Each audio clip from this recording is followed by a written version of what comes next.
ए जगार देखू जोशी जे कि तांकर पिता से प्रभु को बेखातिर करुथबार जड़े व्यक्ति थिले।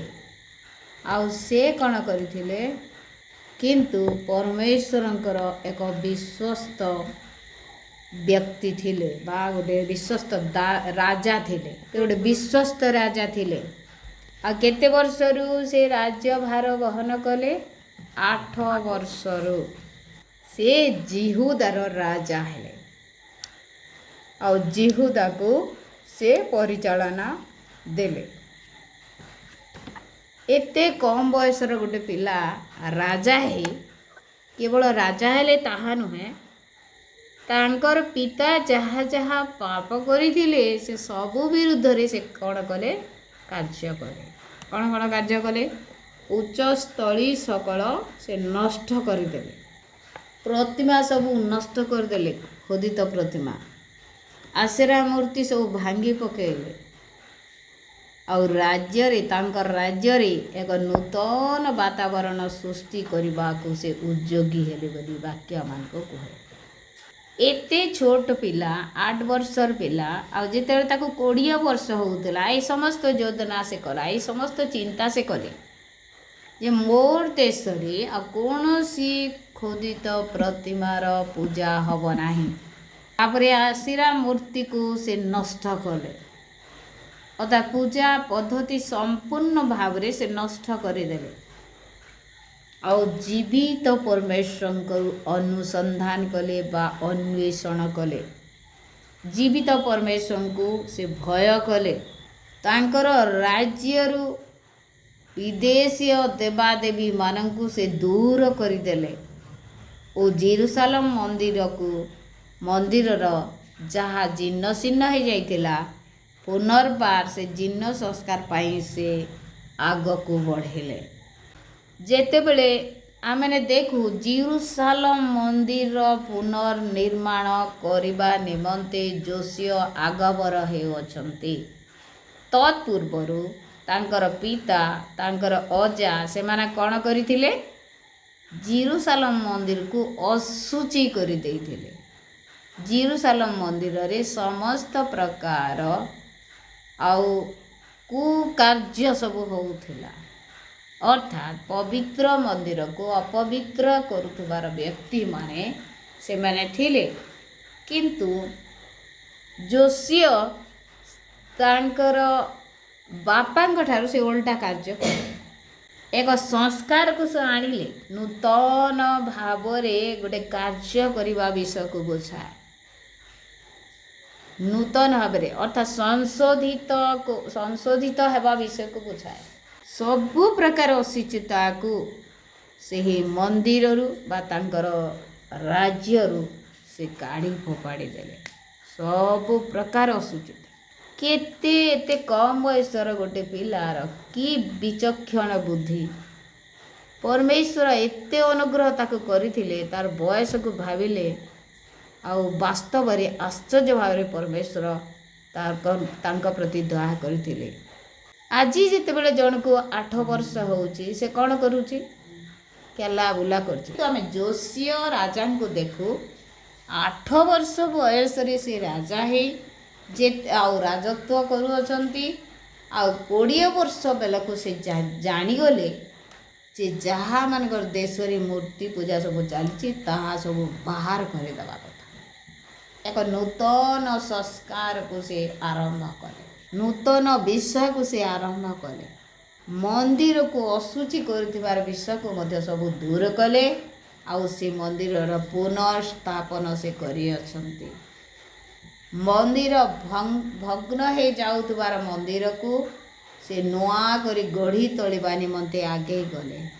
आ मने रखिबा गोटे बहुत भल विषय से कौन कले विश्वस्त लोक मानंकु मंदिरर दायित्व भार देले बा मंदिर पुनर्निर्माण निमंते जेते सब सामग्री क्रय करा जिवो बा किणिबो ताहा से विश्वस्त लोक मान को से दायित्व देइथिले जे से माने कौन कले ଟଙ୍କା ନେଇ ବା ମୁଦ୍ରା ନେଇ ସେମାନେ କ୍ରୟ ବିକ୍ରୟ କଲେ। ସେ ତହିଁର ହିସାବ ମାଗିଲେ ନାହିଁ। ହାଲେଲୁୟା। ହାଲେଲୁୟା। ସେ ତହିଁର ହିସାବ ମାଗିଲେ ନାହିଁ। ଆଉ ସେ କହୁଅଛନ୍ତି ଯେ ଯେଉଁମାନଙ୍କୁ ସେ ମନ୍ଦିର ନିର୍ମାଣର ପୁନର୍ନିର୍ମାଣର ଦାୟିତ୍ୱ ଦିଆଗଲା ସେମାନେ ବେଶୀ ବିଶ୍ୱସ୍ତ ବ୍ୟକ୍ତିମାନେ, ପରମେଶ୍ୱରଙ୍କ ଦୃଷ୍ଟିରେ ବିଶ୍ୱସ୍ତ ଆଉ ମଣିଷ ଦୃଷ୍ଟିରେ ମଧ୍ୟ ବିଶ୍ୱସ୍ତ। ଅନେକ ସମୟରେ ଆମେ ମଣିଷ ଦୃଷ୍ଟିରେ ବିଶ୍ୱସ୍ତ ହେଇନଥାଉ, ଆଉ ଅନେକ ସମୟରେ ଆମେ ପରମେଶ୍ୱରଙ୍କ ଦୃଷ୍ଟିରେ ବିଶ୍ୱସ୍ତ ହେଇନଥାଉ। କିନ୍ତୁ ଆମେ ଦେଖୁ ଏ ଜାଗାରେ ସମସ୍ତଙ୍କ ଦୃଷ୍ଟିରେ ଯୋଶିଆ କ'ଣ ଥିଲେ? ବିଶ୍ୱସ୍ତ ବ୍ୟକ୍ତି ଥିଲେ। ତାଙ୍କ ରାଜ୍ୟର ବିଶ୍ୱସ୍ତ ଲୋକମାନଙ୍କୁ ସେ ମନୋନୀତ କରି ଜେରୁସାଲେମ ମନ୍ଦିରର ସବୁ ପୁନର୍ନିର୍ମାଣର ଦାୟିତ୍ୱ ସେମାନଙ୍କ ଉପରେ ନ୍ୟସ୍ତ କଲେ। ଆଉ ତାଙ୍କଠାରୁ ସେ ହିସାବ କିତାବ ମାଗିଲେ ନାହିଁ। କିନ୍ତୁ ଆଜି ଆମେ କ'ଣ କରୁଛୁ? ଜଣକୁ ହିସାବ ନ ମାଗିବାଟା ବହୁତ ଉତ୍ତମ, ମାଗିବାଟା ଖରାପ, ଏ ସମସ୍ତ ବିଷୟ କୁହାଯାଉ ନାହିଁ। କାରଣ କ'ଣ? କାରଣ ହେଉଛି ଆମେ ହିସାବ ମଧ୍ୟ କରିବା ଉଚିତ। କାରଣ କ'ଣ? ଯଦି ଆମେ କେଉଁ ବିଷୟରେ କେତେ ଖର୍ଚ୍ଚ ହେଇଛି ବୋଲି ଆମେ ଜାଣିବା ନାହିଁ, ତାହେଲେ କି ପ୍ରକାର ସେ ଆମେ ବଜେଟରେ ଆମେ ସଫଳୀକୃତ ହେଲା ବୋଲି ଆମେ ଚିନ୍ତା କରିପାରିବା, କି ପ୍ରକାର ଜାଣିପାରିବା? ସେଥି ନିମନ୍ତେ ସବୁ ବିଷୟର ମଧ୍ୟ ନିହାତି ହିସାବ ରହିବାର ମଧ୍ୟ ଉଚିତ। କିନ୍ତୁ ଆମେ ଏ ଜାଗାରେ ଦେଖୁ, ନିଶ୍ଚୟ ସେମାନେ ଯେଉଁ ବିଶ୍ୱସ୍ତ ବ୍ୟକ୍ତିମାନେ କ୍ରୟ ବିକ୍ରୟ କରୁଥିଲେ ଆଉ ଯୋଶିଆ ସେମାନଙ୍କୁ ନେତୃତ୍ୱ ଦେଇଥିଲେ ବା ଦାୟିତ୍ୱ ଦେଇଥିଲେ, ସେମାନେ ନିହାତି ତାର ସବୁ କ'ଣ ବୋଲି କହିବି, କ୍ରୟ ବିକ୍ରୟ କଲା ସମୟରେ, କିଣିଲା ସମୟରେ ନିହାତି ସବୁ ହିସାବ ରଖିଥିଲେ। କିନ୍ତୁ ସେ ସମସ୍ତ ହିସାବକୁ ଯୋଶିଆ ରାଜା ମାଗିଲେ ନାହିଁ ବା ଜାଣିବାକୁ ଚେଷ୍ଟା କଲେ। କାହା ପାଖରୁ ଜଣେ ହିସାବ କିତାବ ଆଶା କରେ ନାହିଁ? କାହା ପାଖରୁ? ଯେତେବେଳେ ଜଣେ ଜାଣିଯାଏ ଯେ ଇଏ ସମ୍ପୂର୍ଣ୍ଣ ବିଶ୍ୱସ୍ତ ଅଟେ ବୋଲି, ଇଏ କେବେ କାହାର ସୁନାକୁ ବି ଲୋଭ କରେ ନାହିଁ ବୋଲି, ଇଏ କେବେ କାହାର ଟଙ୍କାକୁ ଲୋଭ କରିନି ବୋଲି ଯେତେବେଳେ ଜାଣେ, ସେତେବେଳେ ଆଉ ସେ ତା ପାଖରେ ଆଉ ହିସାବ କରିବାକୁ ମଧ୍ୟ ଇଚ୍ଛା କରେ ନାହିଁ। ଆମେ ସାଧାରଣ ବିଷୟରେ ଦେଖୁ, ଆମେ ଜଗତରେ ଅଛୁ, ଆମେ ଜଣକୁ ଯେତେବେଳେ କିଛି ଅର୍ଥ ଦେଉଛୁ, କିଛି କିଣିବାକୁ ଯାଉଛୁ, ସାଙ୍ଗେ ସାଙ୍ଗେ ସେ ଗଣିବାର ଆରମ୍ଭ କରେ। ଏପରି ମଧ୍ୟ ବିଶ୍ୱସ୍ତ ଲୋକମାନେ ଅଛନ୍ତି ଯେଉଁମାନେ ଆମମାନଙ୍କୁ ଭଲ ପାଆନ୍ତି, ନିହାତି ସମସ୍ତଙ୍କର ଅନୁଭୂତି ଥିବ। ସେମାନଙ୍କୁ ଆମେ ଯେତେବେଳେ ଦେଇଦେବ ସେମାନେ ଆଉ ଗଣିବେ ନାହିଁ। କାରଣ କ'ଣ? କାରଣ ସେମାନଙ୍କର ପୁରା ଭରସା ଆମମାନଙ୍କର ଉପରେ ଅଛି ଯେ ଇଏ ଠକିବ ନାହିଁ, ଯାହା ଦେଉଛି ଠିକ୍ ବିଷୟ ଦେଉଛି। ଠିକ୍ ସେହିପରି ଯୋଶିଆ ରାଜାଙ୍କ ଦୃଷ୍ଟିରେ ଆଉ ସେହି ବ୍ୟକ୍ତିମାନେ ବିଶ୍ୱସ୍ତ ଥିଲେ, ସେଥିପାଇଁ କୌଣସି ବିଷୟରେ ହିସାବ କିତାବ ସେ ମାଗିଲେ ନାହିଁ। ଆମେ ଦେଖୁ ମନ୍ଦିରକୁ ପୁନର୍ନିର୍ମାଣ କରିବାର ବିଷୟ କହିଲେ କ'ଣ? ସେଦିନ ଜେରୁସାଲେମ ମନ୍ଦିରକୁ ପୁନର୍ନିର୍ମାଣ କରିବା ନିମନ୍ତେ 20 ବର୍ଷର ଯୋଶିଆ ବା ରାଜା ସେ ଚିନ୍ତା କଲେ।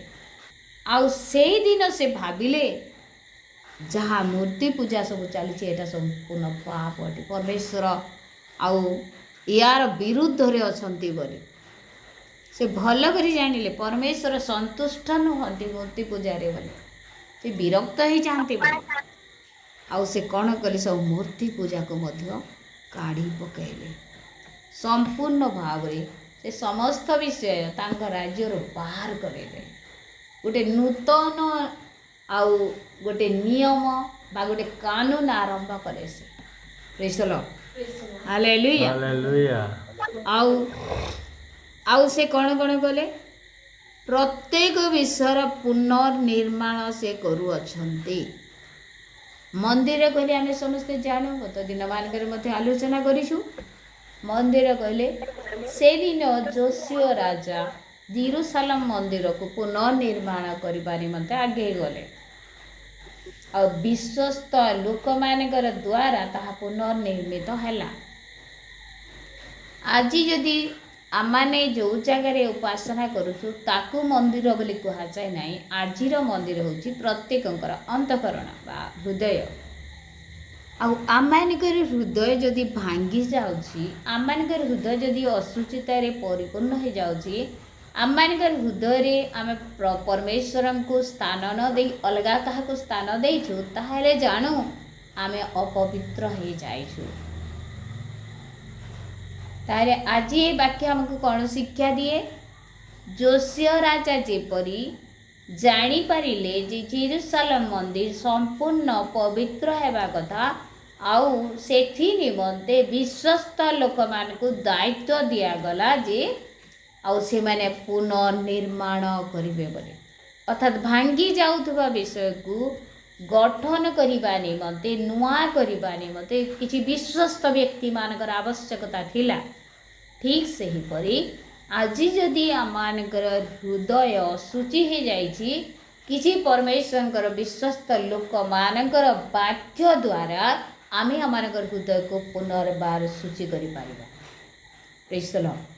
ହାଲେଲୁୟା। ପ୍ରଭୁଙ୍କର ବାକ୍ୟ ଦ୍ୱାରା ଆମେ ନୂଆ ହେଇପାରିବା, ପ୍ରଭୁଙ୍କ ନିମନ୍ତେ ସୁଗଠିତ ହେଇପାରିବା। ଆଉ ପ୍ରଭୁ ଏବେ ଆମମାନଙ୍କ ଠାରୁ ହିସାବ ନେବେ ନାହିଁ, ପରେ ହିସାବ ନେବେ। ଗୋଟେ ଦିନ ଆସୁଛି, ପ୍ରତ୍ୟେକ ବ୍ୟକ୍ତି ପରମେଶ୍ୱରଙ୍କର ସମ୍ମୁଖରେ ବସି ହିସାବ ଦେବ, ନିଜର କାର୍ଯ୍ୟର ହିସାବ। ଆମେ ଦେଖୁ ଆଉ ଜଣେ ବ୍ୟକ୍ତି ଆଉ ଜେରୁସାଲେମ ମନ୍ଦିରର ପ୍ରାଚୀର ସବୁ ନିର୍ମାଣ କଲେ। କିଏ ସେ? ନିହିମିଆ ମଧ୍ୟ ଜେରୁସାଲେମର ପ୍ରାଚୀର ଯେତେବେଳେ ଭାଙ୍ଗିଗଲା, ସେ ଦୁଃଖରେ ଭାଙ୍ଗି ପଡ଼ିଲେ ଆଉ ତାଙ୍କର ପ୍ରଭୁଙ୍କ ଠାରେ ସେ ସମସ୍ତ ବିଷୟ ଜଣାଇଲେ, କାନ୍ଦିଲେ।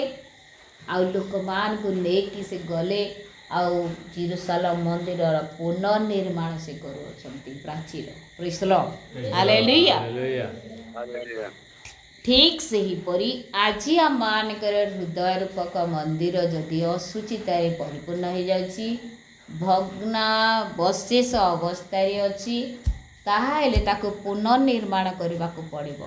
ନହେଲେ ସମ୍ପୂର୍ଣ୍ଣ ଭୁଷୁଡ଼ି ଯିବ ଆଉ ସେ ବିନଷ୍ଟ ହେଇଯିବ। ବିନଷ୍ଟ ହେବା ପୂର୍ବରୁ ଆମମାନଙ୍କୁ ପୁନର୍ନିର୍ମାଣ କରିବାକୁ ପଡ଼ିବ। ଆଜି ଆମମାନେ ଯେତେବେଳେ ଗୁଟାନପାଲି ଯାଇଥିଲୁ, ସେ ଜାଗାରେ ଗୋଟେ ବାକ୍ୟ ଅଧ୍ୟୟନ କରୁଥିଲୁ। ଆଉ ସେ ବାକ୍ୟ ହେଉଛି ସିଫନିୟ ପୁସ୍ତକ 2 ପର୍ବ 1-3 ପଦ ଯାଏ, ପୁଣି 15 ପଦକୁ ଆମେ ଅଧ୍ୟୟନ କରିଥିଲୁ।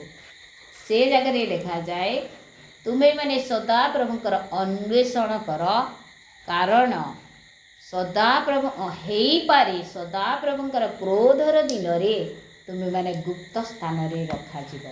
ମୁଁ କ'ଣ ପାଇଁ ଏଇଟା କହୁଛି? ଆମେ ଯଦି ଆମମାନଙ୍କର ନିଜର ହୃଦୟକୁ, ନିଜର ଜୀବନକୁ, ନିଜର ପରିବାରକୁ, ନିଜର ମଣ୍ଡଳୀକୁ ଆଉ ସୁନ୍ଦର ଭାବରେ ଗଠନ କରିପାରିବା ନାହିଁ, ପ୍ରଭୁଙ୍କ ଉଦ୍ଦେଶ୍ୟରେ ଗଠନ କରିପାରିବା ନାହିଁ, ତାହେଲେ ମନେ ରଖିବା ଆମେମାନେ ମଧ୍ୟ ପରମେଶ୍ୱରଙ୍କ ଦୃଷ୍ଟିରେ ଗୋଟେ କ୍ରୋଧର ଦିନରେ ପହଞ୍ଚିବା ନିମନ୍ତେ, ଠିଆ ହେବା ନିମନ୍ତେ ଆଉ ଅପେକ୍ଷା କରିବାକୁ ପଡ଼ିବ। କ୍ରୋଧର ପାତ୍ର ହେବା। ଆଉ ପରମେଶ୍ୱରଙ୍କ କ୍ରୋଧ କ'ଣ କରେ? ସିଫନିୟ ପୁସ୍ତକରେ ସ୍ପଷ୍ଟ ଲେଖାଯାଏ। ଭବିଷ୍ୟତବାଣୀ ସବୁ ପୁସ୍ତକ ମାନଙ୍କରେ ପରମେଶ୍ୱରଙ୍କର କ୍ରୋଧର ଦିନରେ କ'ଣ କ'ଣ ସବୁ ଘଟିବ ତାହା ଲେଖାଯାଏ। ଆଜି ମଧ୍ୟ ତାହା ଚାଲିଛି। ଆଜି ମଧ୍ୟ ପରମେଶ୍ୱର କ'ଣ କରୁଅଛନ୍ତି? ସେ ସମସ୍ତ ବିଷୟ କରୁଅଛନ୍ତି। ଲୋକମାନଙ୍କୁ ଅନେକ ଅନୁଯୋଗ କରାଯାଉଛି, ବାକ୍ୟ ଦ୍ୱାରା ଶିଖାଯାଉଛି, ବାକ୍ୟ ଦ୍ୱାରା ଉଦ୍ଦୀପିତ କରାଯାଉଛି, ବାକ୍ୟ ଦ୍ୱାରା ସଂଶୋଧିତ ହେବା ନିମନ୍ତେ ସଚେତନ କରାଯାଉଛି। କିନ୍ତୁ ବାକ୍ୟକୁ ପ୍ରାଧାନ୍ୟ ଦେଉନାହାନ୍ତି ସେମାନେ, ଆଉ ଗୌଣ ଭାବରେ ନେଉଅଛନ୍ତି, ବେଖାତିର କରୁଅଛନ୍ତି ପରମେଶ୍ୱରଙ୍କର ବାକ୍ୟକୁ। ଆଉ ଯଦି ଆମେମାନେ ସେ ପ୍ରକାର କରିବା, ତାହେଲେ ପରମେଶ୍ୱର ଯେଉଁ ଦିନ ତାଙ୍କର କ୍ରୋଧର ଦିନ ଆସିବ, ସେଇଦିନ ଆମେ ଗୁପ୍ତ ସ୍ଥାନରେ ରଖା ନଯାଇ ତାଙ୍କର କ୍ରୋଧର ଶିକାର ହେବା। ସେଥିପାଇଁ ଆମମାନଙ୍କର ସମ୍ମୁଖରେ ସୁଯୋଗ ଅଛି। ଆମେ ପରମେଶ୍ୱରଙ୍କର କ୍ରୋଧର ଦିନରେ ଯେପରି ନ ପହଞ୍ଚି, ତାଙ୍କର କ୍ରୋଧର ପାତ୍ର ନ ହୋଇ ଆମେ ତାଙ୍କର ଆଶୀର୍ବାଦର କାରଣ ହେବା। ଏଥିପାଇଁ ଆମେ ପରମେଶ୍ୱରଙ୍କୁ ଅନ୍ୱେଷଣ କରୁ। ଏଥିପାଇଁ ଆମେ ପରମେଶ୍ୱରଙ୍କର ବାକ୍ୟକୁ ପଠନ କରୁ। ଏଥିପାଇଁ ଆମେ ପରମେଶ୍ୱରଙ୍କର ନିକଟରେ ପ୍ରାର୍ଥନା କରୁ, କହୁ, ପ୍ରଭୁ ମୁଁ ତୁମକୁ ଚାହେଁ, ମୁଁ ତୁମକୁ ଖୋଜିବା ନିମନ୍ତେ ଚାହୁଁଛି, ମୁଁ ତୁମକୁ ଅନ୍ୱେଷଣ କରିବାକୁ ଚାହୁଁଛି, ମୁଁ ତୁମ ବିଷୟରେ ଚିନ୍ତା କରିବାକୁ ଚାହୁଁଛି। ଆଉ ତୁମେ କି ପ୍ରକାର, ତୁମରି ଇଚ୍ଛା କ'ଣ, ସେ ସମସ୍ତ ବିଷୟ ମୋତେ ତୁମେ ଜଣାଅ ବୋଲି। ଆଉ ଆମେ ସେ ସ୍ଥାନରେ ଯେଶାୟା 55ର 6 ପଦ ଆମେ ଅଧ୍ୟୟନ କରିଥିଲୁ। ସେଠାରେ ଲେଖାଯାଏ ଯେ ପର୍ଯ୍ୟନ୍ତ ସଦାପ୍ରଭୁଙ୍କର ଉଦ୍ଦେଶ୍ୟ ମିଳୁଅଛି ସେ ପର୍ଯ୍ୟନ୍ତ ତୁମେ କ'ଣ କର, ସଦାପ୍ରଭୁଙ୍କୁ ଅନ୍ୱେଷଣ କର। ଆଉ ଯେ ପର୍ଯ୍ୟନ୍ତ ସେ ନିକଟରେ ଅଛନ୍ତି ସେ ପର୍ଯ୍ୟନ୍ତ ତୁମେ କ'ଣ କର, ପ୍ରାର୍ଥନା କର। ସବୁବେଳେ ସେ ଆମମାନଙ୍କ ନିକଟରେ ଅଛନ୍ତି ଆଉ ସବୁବେଳେ ତାଙ୍କୁ ହିଁ ଆମେ ଖୋଜିବା। ଆଜି ଆମେ କାହାର ଅନ୍ୱେଷଣ କରୁଅଛୁ? ଧନର ଅନ୍ୱେଷଣ କରୁଛୁ, ଚାକିରିର ଅନ୍ୱେଷଣ କରୁଛୁ, ସବୁ ମଙ୍ଗଳ ବିଷୟରେ ଅନ୍ୱେଷଣ କରୁଛୁ। ଆମେ ପରମେଶ୍ୱରଙ୍କର ଅନ୍ୱେଷଣ କରୁନାହୁଁ। ବାକ୍ୟରେ ଲେଖାଯାଏ ଗୋଟେ ଜାଗାରେ ଯେ ତୁମେ ସଦାପ୍ରଭୁଙ୍କର ଅନ୍ୱେଷଣ କର ତାହେଲେ ତୁମେ ବଞ୍ଚିବ ବୋଲି। ପ୍ରେଜ୍ ଦ ଲର୍ଡ, ହାଲେଲୁୟା। ସଦାପ୍ରଭୁଙ୍କର ଅନ୍ୱେଷଣ କର ତାହେଲେ ତୁମେ ବଞ୍ଚିବ ବୋଲି ଲେଖାଯାଏ। ଆଉ ଏଇଟା ବେଶୀ ମୋତେ ମନେ ପଡ଼େ ଏଇ ମେସେଜ୍ ଆମମାନଙ୍କର ସରୋଜ ମାମୁଁ ମନିହିରାର ଥିଲେ। ଆଉ ସିଏ ମେସେଜ୍କୁ କହିଥିଲେ, ଆଉ ମୁଁ କେବେ ଭୁଲି ପାରେ ନାହିଁ ସେ ମେସେଜ୍କୁ। ଆଉ ସେଟା ମୋର ଡାଏରୀରେ ମଧ୍ୟ ସେ ଲେଖିଦେଇଥିଲେ, ସଦାପ୍ରଭୁଙ୍କର ଅନ୍ୱେଷଣ କର ତାହେଲେ ତୁମେ ବଞ୍ଚିବ। ଏଇଟା ଗୋଟେ ବହୁତ ସୁନ୍ଦର ମେସେଜ୍ ସେ ନିର୍ମାଣ କରିଥିଲେ। ପ୍ରେଜ୍ ଦ ଲର୍ଡ, ହାଲେଲୁୟା। ଆଉ ଆମେ ଦେଖୁ ଯେ ଆଜି ଆମେ ଅନେକ ବିଷୟକୁ ଖୋଜୁଅଛୁ, ଅନେକ ବିଷୟକୁ ଅନ୍ୱେଷଣ କରୁଅଛୁ, ଅନେକ ବିଷୟର ପଛରେ ଚାଲିଛୁ, କିନ୍ତୁ ଅସଲି ବିଷୟ ସଦାପ୍ରଭୁଙ୍କୁ ଅନ୍ୱେଷଣ କରିବାର ବିଷୟକୁ ଆମେ ମୁଖ୍ୟ ସ୍ଥାନ ଦେଉନୁ। ଆମେ ଚିନ୍ତା କରୁ ତ ଯଦି କୌଣସି ଜାଗାରେ ଆଉ ବହୁତ ଟଙ୍କା ମିଳୁଛି ବୋଲିକରି କହିଲେ କେବଳ ଆମେ ଜଣେ ଯିବା କି? ଜଣ ଜଣକୁ 4-4 ଲାख ଟଙ୍କା ଦିଆହେଉଛି ବୋଲି ଯଦି ସରକାର ଘୋଷଣା କଲେ ତାହେଲେ ମୋର ପରିବାର ମୁଁ ଏକା ଯିବି କି କିଏ କିଏ ଯିବୁ? ସମସ୍ତେ ଯିବୁ। ଆଜ୍ଞାଙ୍କୁ ବି କହିବି ସାଙ୍ଗେ ସାଙ୍ଗେ ଚାଲ ଯେତେ କାମ ଥିଲେ ଥାଉ ଛାଡ଼ିଦିଅ। ଆମର ଛୁଆମାନକେ ବି କହିବି, ମୋର ଭାଞ୍ଜି ଆସିଛି, ମୋର ଭାଞ୍ଜି ବି କହିବି ଚାଲ ଭାଞ୍ଜି ତମେ ବି ଚାଲ। କାଁ ହେଲା ଯେ 4 ଲାख ମିଳିବା। ଆମେ କାହାର ଅନ୍ୱେଷଣ କରୁଛୁ?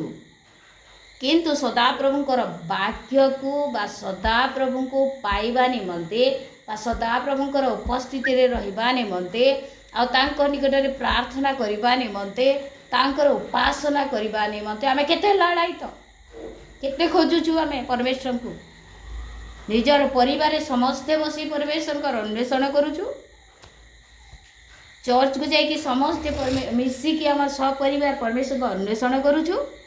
ଆମେ ଆଜି ପଛଘୁଞ୍ଚା ଦେଇଛୁ। ଆମେ ଆଜି ପରମେଶ୍ୱରଙ୍କର ଅନ୍ୱେଷଣ ନକରି କେବଳ ଆମମାନଙ୍କର ଯାହା ଟ୍ରେଡ଼ିସନାଲ୍ ରହିଛି ପରମ୍ପରା ଭାବରେ ଆମେ ସେହି ହିସାବରେ ପରମେଶ୍ୱରଙ୍କର ଆରାଧନା କରୁଛୁ। ସେଥିପାଇଁ ବାକ୍ୟରେ କୁହାଯାଏ, ଯୋହନ ପୁସ୍ତକରେ ଯୋହନ 4:24-25ରେ କୁହାଯାଏ, ପରମେଶ୍ୱର ସତ୍ୟ ଏବଂ ଆତ୍ମାର ଉପାସକକୁ ଚାହାନ୍ତି ଆଉ ଏବେ ମଧ୍ୟ ସେମାନେ ଉପାସନା କରନ୍ତି ବୋଲି। ପ୍ରେଜ୍ ଦ ଲର୍ଡ, ହାଲେଲୁୟା। ସତ୍ୟ ଭାବରେ ଓ ଆତ୍ମାର ସହିତ ଉପାସକମାନଙ୍କୁ ପରମେଶ୍ୱର ଚାହାନ୍ତି। ଯଦି ଆମେ ସତ୍ୟତାରେ ପରମେଶ୍ୱରଙ୍କୁ ଖୋଜୁଅଛୁ ତାହେଲେ ମନେ ରଖିବା ଯେଉଁଠି ଥିଲେ ମଧ୍ୟ ପ୍ରଭୁ ଭୟ ଆମମାନଙ୍କର ସମ୍ମୁଖରେ ଥିବ। ଯେଉଁ କାର୍ଯ୍ୟ କଲେ ମଧ୍ୟ ଆମେ ପ୍ରଭୁଙ୍କୁ ପ୍ରାଧାନ୍ୟ ଦେଉଥିବା। ଯାହା ବି କରୁ ଆମେ ଯେତେବେଳେ ବସୁଛୁ ପ୍ରଭୁଙ୍କୁ ଭୟ କରି ପ୍ରଭୁଙ୍କର ଉପସ୍ଥିତିରେ ରହିବା। ଆମେ ଯେତେବେଳେ ଚାକିରି କ୍ଷେତ୍ରରେ ଅଛୁ ପ୍ରଭୁଙ୍କୁ ଭୟ କରି ପ୍ରଭୁ ଯେ ପ୍ରକାରେ ଚାହାନ୍ତି ସେ ପ୍ରକାରେ କାର୍ଯ୍ୟ କରିବା। ଆମେ ଯଦି ଜନଗହଳି ଭିତରେ ଅଛୁ ଆମେ ସେତେବେଳେ ମଧ୍ୟ ପ୍ରଭୁଙ୍କର ଉପସ୍ଥିତିରେ ରହି ପ୍ରଭୁଙ୍କୁ ଭୟ କରି କାର୍ଯ୍ୟ କରିବା। ଏଇଟା ହେଉଛି ବିଶ୍ୱସ୍ତତା ବା ପରମେଶ୍ୱରଙ୍କୁ ଅନ୍ୱେଷଣ ବା ଖୋଜିବା ବିଷୟ। କାରଣ କ'ଣ? ପୂର୍ବରୁ ଯେ ପ୍ରକାର ମୁଁ ଯେଶାୟା ଆଉ ପୁସ୍ତକର ବାକ୍ୟ କହିଥିଲି ଯେ ପର୍ଯ୍ୟନ୍ତ ସଦାପ୍ରଭୁଙ୍କର ପ୍ରଭୁ ଯେ ସବୁବେଳେ ଆମର ସହିତରେ ଅଛନ୍ତି ଏଇଟା ଆମେ ଅନୁଭବ କରିବା କଥା। ଯେ ପର୍ଯ୍ୟନ୍ତ ସେ ନିକଟରେ ଅଛନ୍ତି ସେ ପର୍ଯ୍ୟନ୍ତ ଆମେ ପ୍ରାର୍ଥନା କରିବୁ। ତାର ଅର୍ଥ କ'ଣ? ସବୁବେଳେ ସେ ଆମମାନଙ୍କର ସହିତରେ ଅଛନ୍ତି। आमे कौन जिते बेले कथबार्ता करूँ प्रभुंकर साक्षी भाव में प्रभुंकर गौरव निमंते कथबार्ता करूँ आमे जिते बेले जनक सहित मिशुचु वाक्य लिखा जाए गोटे जगार पद पर्व मोर मन ना जिते बेले परस्पर सहित मिशब से समय प्रभुंकर गौरव निमंते कथबार्ता कर लिखा जाए किंतु आम मानकर कथबार्ता परमेश्वर अगौरवर कारण होची आमे कहा खोजुचु कहा प्राधान्य देचु कहार संतोषर कारण होचु आमकर निजर अर्थात ऐसा ही आमकर अंतर रे आम परमेश्वर को स्थान देनु संपूर्ण भाव रे केवल किंचित मात्रा रे स्थान देचु आमे जेतेले आमर घरे आउ ए वाक्य को नहीं आलोचना करूथलु मो सेतेले कहूतली गोटे जिनस गोटे डबारे जदि चीनी रखा निमंते आम इच्छा करूँ से डबारे जदि डाली अच्छी ताहले कौन करने को पड़ो डाली को बाहर करेले तापरे चीनी पुरेले रहिबो ठीक सही परी आमे जदि आज अलगा विषय अन्वेषण करूँ से समस्त विषय आम हृदय काढ़ीदेले आम परमेश्वर को आम हृदय स्थान देवा बा परमेश्वर अन्वेषण करी आम बंचीबा आज पृथ्वीर चतुर्दिगर देखो जो मैंने न्यूज देखुं यूट्यूब रे हो बा टीवी माध्यम रे हो जेकोसी माध्यम रे न्यूज पेपर माध्यम रे हो जेकोसी माध्यम रे आमे न्यूज देखुचु चारिआडे लोक मैंने मृत्युवरण करुछंती परमेश्वर अनुमति बिना जड़े हेले मृत्युवरण करिबो नाही परमेश्वर चाहती ताहा कौन पाई ताहा होची केरल रे देखु 4टा गाँ सांगे सांगे सकाल न हेउनु सब समान हो जाता 4टा गाँव लोक मरीगले कारण कौन कारण परमेश्वर अनेक थर सुजोग दौरान लोक मान को निकट को फेरवा निमंते खोजा निमंते संतुष्ट करने निमंते किंतु मनुष्य आम कौन करुचु परमेश्वर वाक्यर अन्वेषण न करी परमेश्वर अन्वेषण न करी आम अलगा विषय सब अन्वेषण करी करी करी करी परमेश्वर को पछरे पके देइछु सेथिपाई से कौन करोसंती एते थर मु अनुरोध कली बोली आ परमेश्वर कौन कले क्रोध को ढाली देउछंती पृथ्वी मध्य रे आ लोक माने आज परमेश्वर क्रोधर शिकार हे मृत्युवरण करुछंती सेटा साधारण मृत्यु नुहे गोटे भयंकर मृत्यु सेटा गोटे व्यक्तिर तार मुंड अलगा हाथ अलगा गोड़ अलगा केते कष्ट तार प्राण जाइथिबा चिंता करंतु तो किंतु प्रभुंकर अनुग्रह एति जे आमने जीवन में बंचुचु तार अर्थ नुह आमे धार्मिक लोक बोली आमे मध्य पापी लोक प्रभु जीशु रक्त द्वारा धौत होइतबार लोक किंतु प्रभु ए वाक्य दे आ से घटना माध्यम दे आमानकु एटा सचेतन करंती जे आज आमे परमेश्वर को अन्वेषण करिवार आरंभ करू आमे जदि परमेश्वर को अन्वेषण करिवार आरंभ करिबा परमेश्वर को पाइबा निमंते आमे वाक्य पढ़िबा परमेश्वर को पाइबा निमंते परमेश्वर रब शुणिबा निमंते आमे प्रार्थना करिबा आमे जहा कि जे परमेश्वर को उद्देश्य करूछु परमेश्वर को संतुष्ट कला परि करिबा ताहा हेले कोन हेबो तांकर क्रोधर दिन रे आमे गुप्त स्थान रे अर्थात सुरक्षित जगह रे आमे रखा जिबा आ परमेश्वर आशा करंती सिफोनिय भविष्य वक्ता द्वारा एक कथा से मध्य कहती जे आमे कौन करबा आमे भी नष्ट न होई आमे जेपरि रक्षा पाइबा एथिपाई परमेश्वर को अन्वेषण करबा आ जोशियो से दिन गोटे कम बयसर पिला हेतिला सत्य मध्य से परमेश्वर को अन्वेषण करिबार व्यक्ति हेतिले आ तांकर जिहुदा राज्य सब प्रकार दुर्नीति सब प्रकार कुकार्य को कुकर्म को से बाहर कर देथिले आ परमेश्वर भय तांकर राज्य रे से स्थापन करथिले पवित्रता तांकर राज्य रे स्थापन करथिले धार्मिकता तांकर राज्य रे स्थापन करथिले एक नूतन संस्कारक राजा भाव रे से दिन नामित होइथिले आज आमे कोन करबा आमनकर हृदय को मध्य आमे नुआ करबा आमनकर हृदय रे मध्य केवल परमेश्वर को स्थान देबा आमक परिवार मध्य परमेश्वर प्राधान्य हंतु आमक मंडली रे परमेश्वर प्राधान्य हंतु आउ परमेश्वर को आमे संतुष्ट कला परि कार्य करू जद्वारा आमे तांकर क्रोधर पात्र न होई आशीर्वाद पात्र पात्री हे पारू प्रभु वाक्य दे हम समस्त आशीर्वाद करू।